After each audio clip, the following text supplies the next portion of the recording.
Hello and welcome to a character entry / voice log listenable video here, where I'm going to be reading about some of the characters in my GFL campaign.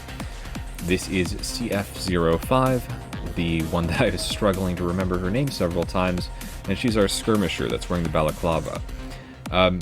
So this is what the character design is supposed to look like. This is what I based her costume off of. And I might do a second one that's like this, and probably just give her an MP7 or something, because I know I have that model out of the list. But let's get into reading about the weapon background. So not all of them have a personality section for the wiki here. Do check out this wiki. You can see it up here. It's a wonderful site if you're interested in GFL and anything like this. Really nice. So let's read about the weapon background to get more familiar with this one. So, and I will apologize in advance for pronunciation issues. I'm just going to try and approximate things. The CF05 submachine gun, developed by Chongqing Chengfeng in early 1990s, it was made in response to China's demand for a new submachine gun design. It was developed by the same team who designed the QSZ-92 pistol, which is now the main pistol used by the PLA and PAP. The CF05's design is chambered for the 9x19mm parabellum ammunition, used internationally for most pistols and submachine guns by armed forces as well as law enforcement. The CF05's design was made by Qing Shengsheng, who also designed the QSZ-92. According to the designer, development of the CF05 first took place between 1993 and 1994, and was not brought to the attention of his factory manager until 1996. A series of prototypes in 4 major blocks were developed. Early prototypes had a secondary feed option with a pistol magazine inserted into the pistol grip in addition to the distinctive helical magazine. Well, I don't know what that means. I know like a double helix, so it would be like rotating around. That's a little confusing. I'm not sure what a helical magazine is. Continuing on. Once the primary magazine had been exhausted, the shooter could switch to the secondary magazine to sustain firing. So it has 2 magazines? Interesting. Upon testing, the secondary feed option was abandoned due to the possibility of inducing malfunction. It sounds like it would. So the idea there would be to have 2 magazines as opposed to having one longer magazine. Is that it's not as long? Like, if you had a long magazine coming down, that would be really unwieldy, so you just have a thicker magazine going around. That's interesting, and like you would see that as kind of a bootleg thing done, where you would tape magazines side by side. So after you've exhausted one magazine, you just take it out and move it to the side to use the next one. But anyway, that's an interesting idea. So it's like the intention was like doing the duct tape magazines together, but actually having that built in to like how the design. That's very interesting. Continuing with the article. The development team made several other improvements to improve the design's ergonomically as well as its reliability. In March 2004, the final prototype went through a review before the design was finalized in May to August of 2005. At last, the production model for export was designated the CS-LS06. The CF05 submachine gun is a blowback-operated weapon chambered for the 9x19mm cartridge.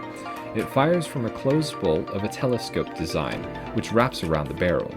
The weapon feeds ammunition from a 50-round helical magazine located at the top of the polymer receiver.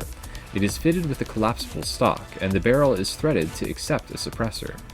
The latest model of the CS-LS06 features a modified polymer furniture. That's an odd use of term. Features modified polymer furniture. I'd say designs to it. That's an odd translation. A front pistol grip with a different grip angle, a modified trigger guard, a different stock design, and pictographic selector markings. Interesting. for the T-Doll's personality. A passionate motor mouth who is extremely adaptable, she ranks among the top 3 Griffin dolls you most want to work with. Her only taboo is other people messing with her super spicy butter hot pot. Apparently, shouting "clear soup hot pot" in front of her will result in frightening consequences. I had to look this up. What is a clear soup hot pot? And apparently, from just like a 2-minute search, it's like a different kind of broth. So I guess if you're really into since she likes spicy like butter soup, then that would be a different style. So I guess that's kind of an equivalent of putting pineapples on pizza. I forget who it is. There is a T-Doll that likes fruit on pizza. I'm not gonna call out who that is, but that's mentioned in the characteristics. Only hardcore Griffin commanders would know which T-Doll I'm talking about, because you'd have to look into like the extra data to figure this out. I don't know why she would be amicable to work with. Why people would want to work with her if she's a motor mouth. I like people who are quiet but reliable, but that's just me, especially when like getting jobs done. But nevertheless, that's CF05, and I hope to see her continued service within our campaign, and it's going to be pretty interesting.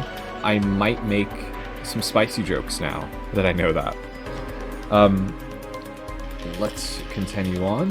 And here's Danuvia. So this is 43M. Let's see, full name is the Danuvia 43M from Hungary. That's the manufacturer. I like how they have this data to it. Oh, there are like voice lines and stuff. We're not going to go over that. We're only interested in talking about the weapon background. And so yeah, this is the character design that it's supposed to look like. So this is what I have the design kind of based off of. I don't have things to like add accents like this. I don't have any like hanging side satchel of sorts either. So those are some things that I'm kind of limited to with the design aspect of it. But that floral design is very Hungarian, absolutely, as well as the colors are, absolutely.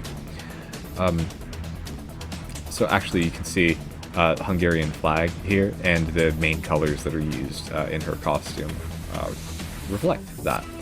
You'll see that as like a common thing with a lot of the T-Dolls. It's really nice to see how the color schemes are used. So let's do weapon background. The 9x25mm Danuvia submachine gun was designed by Hungarian engineer Pál Kureli in the 1930s. They were issued to Hungarian army troops in 1939 and remained in service throughout World War II until the early 1950s. A total of roughly 8,000 were made between 1939 and 1945. The Danuvia was a large, sturdy weapon, similar to a carbine. Although inspired by the 9x19mm Parabellum Beretta model 38/42, the Danuvia used the more powerful 9x25mm Mauser round. The Danuvia's magazine can be folded forward into a recess in the stock, where a plate then slides over it. Very interesting and ergonomic design. Yes. Continuing. The Danuvia featured a patented 2-part lever-delayed blowback bolt. The fire selector switch is a circular cap on the rear of the receiver and is rotated to one of 3 settings: E, Urgies, semi-automatic fire, S, Sorozat, fully automatic, or Z, Zart, the safety setting. The ejection port and cocking handle are on the right side of the receiver. It had a ramp-type rear sight above the ejection port and a post-4 sight at the end of the barrel. The original Danuvia was the Gepistoli 39M with a fixed wooden stock, which was followed in limited numbers by the I'm really going to struggle saying this. I'm going to say Gepistoli for that. The Gepistoli 39MA with a folding wooden stock.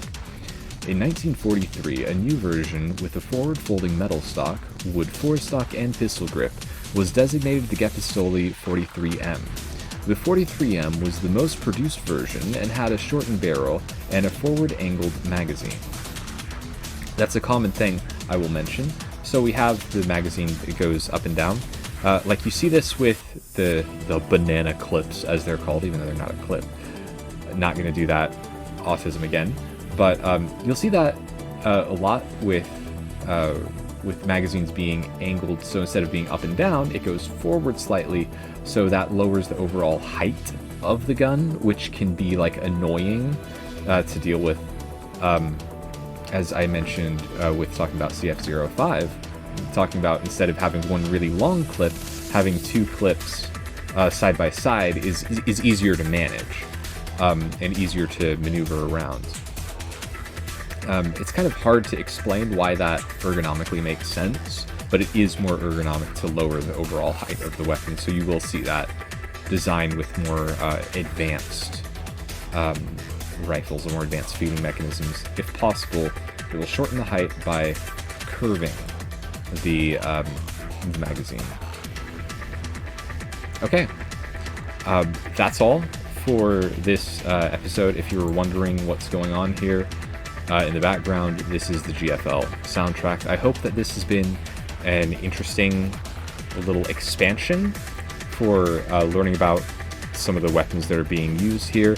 As you can see, there is no entry for the character's personality on this one. This is not like a super popular thing at all, which I think is kind of appropriate. I mean, there weren't that many G11s made, but G11 is a main character.